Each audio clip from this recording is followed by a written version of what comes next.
உங்கள் கனவுகள் சிதைந்து போகிற மாதிரி ஒரு சூழ்நிலை வருதுன்னு வச்சுங்க. உங்கள் கனவுகள் சிதைந்து போகிற மாதிரி ஒரு சூழ்நிலை வருதுன்னு வச்சுங்க.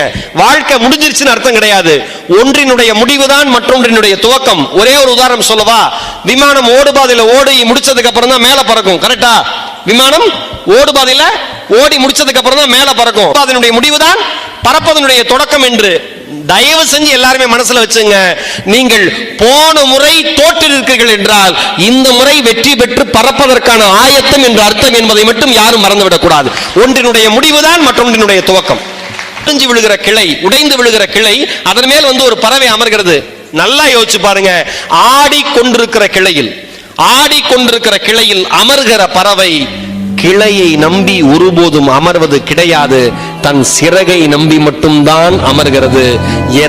எத்தனை கிளைகள் விழுந்தாலும் உடனே பறந்து விடலாம் என்பதற்காக. அந்த மாதிரிதான் நம்ம வாழ்க்கை இருக்கணும்.